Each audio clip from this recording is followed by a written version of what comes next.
Agora sim, os detalhes dessa decisão. A Justiça decidiu arquivar mais um inquérito da Lava Jato contra Lula. O petista era acusado de não ter pagado impostos devidos por reformas realizadas no sítio de Atibaia e no triplex do Guarujá. O petista nega ser dono dos imóveis. A decisão é do juiz da Primeira Vara Federal de São Bernardo do Campo, Sócrates Leão Vieira. A defesa de Lula pediu o arquivamento baseado na decisão do Supremo Tribunal Federal, que declarou as provas obtidas pela Lava Jato de Curitiba nulas. O Ministério Público Federal acatou a tese dos advogados do petista. A Justiça já anulou 20 inquéritos contra Lula, abertos com base nas investigações conduzidas pela Lava Jato. O único processo aberto é sobre a compra de caças suecos. Cris. A gente precisa repetir isso para acreditar que é verdade, né? De 20 processos contra o ex-presidente Lula, só um continua aberto. Aliás, de 21 processos, só um continua aberto, que é aquele da compra dos caças suecos Gripen, com suspeita de superfaturamento, de pagamento de propina, de um monte de irregularidades na compra daqueles aviões. Parece que o MPF concordou, né, com as alegações da defesa do ex-presidente Lula. Se for considerar que a Justiça anulou os inquéritos e considerou nulas aquela infinidade de provas, nulas todas as provas levantadas pelos procuradores da Lava Jato, aí não tem mesmo que cobrar imposto, né? É o STF brasileiro, nossos 11 ministros, 10 atualmente, acreditando que Lula não é dono daqueles imóveis, só porque ele diz que não é dono, só porque ele pagou milhões de reais para advogados ajudarem a convencer a justiça que ele não é dono, quando todos os brasileiros de bem, não os bajuladores, não aqueles que botaram uma venda nos olhos, os brasileiros de bem sabem, estão carecas de saber quem é o dono do triplex do Guarujá, quem é o dono do sítio de Atibaia. Ninguém que não é dono de uma propriedade vai 200 vezes por ano para essa propriedade, passar momentos de folga nessa propriedade, deixa no banheiro da suíte do casal ou no banheiro do quarto principal dessa propriedade, estou me referindo ao sítio de Atibaia,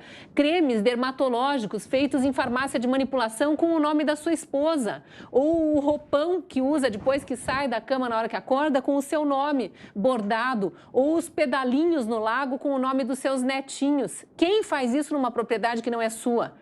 É um sonegador de imposto que teve mais um perdão aí judicial, sabe-se lá por quê, mas para mim faz parte de todo aquele processo, aquele ciclo vicioso que está tentando colocar um condenado em várias instâncias, um corrupto com provas já apresentadas e com essas provas analisadas por mais de uma dezena de juízes e tão bem comprovadas ali, tão bem argumentadas no processo que essa mais de dezena de juízes condenou esse corrupto, querem transformá-lo em candidato a presidente da República.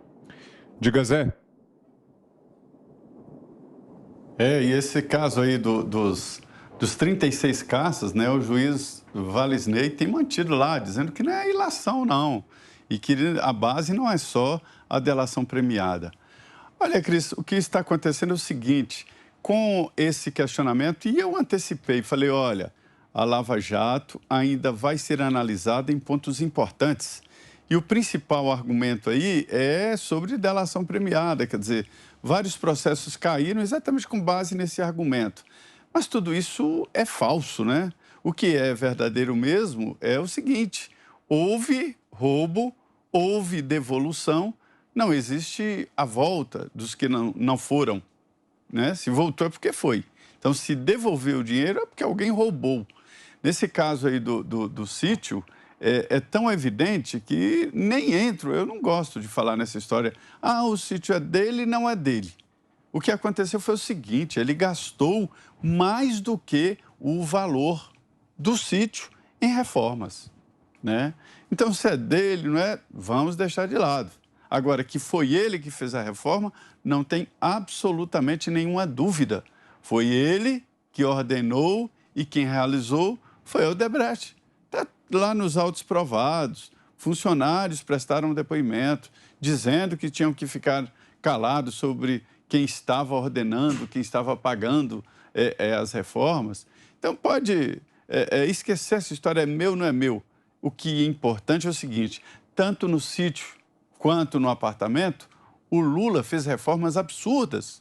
Colocou um elevador no triplex lá, é um elevador só dele.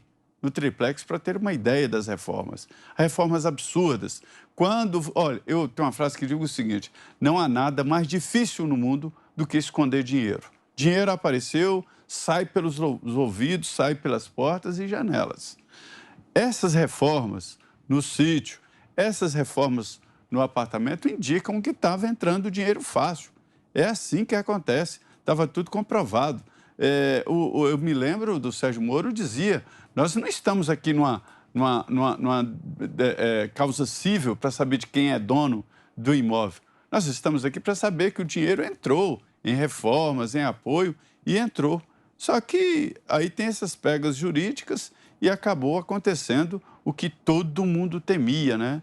E o Lula é elegível. Agora, você imagine que o Tribunal Superior Eleitoral quer tornar inelegível o presidente Jair Bolsonaro. Veja que confusão. Daqui a pouco a gente trata também no caso da Rosemary Noronha, também beneficiada por ação na Justiça, decisão da Justiça, aliás. Antes, seu comentário, Augusto. Olha, a Operação Lava Jato será lembrada sempre como a operação que gerou um tipo de esperança de que o brasileiro nunca pôde desfrutar. Quer dizer, a esperança de que realmente valesse aquela norma constitucional segundo a qual todos são iguais perante a lei. Isso vai ficar, é a grande herança da Lava Jato, e o brasileiro foi feliz, sim, acreditou nisso e deve acreditar que é possível resgatar esses momentos aí que nós tivemos no passado. Porque o que está acontecendo agora é de um cinismo, né? Mas, olha, torpe. Torpe, por quê?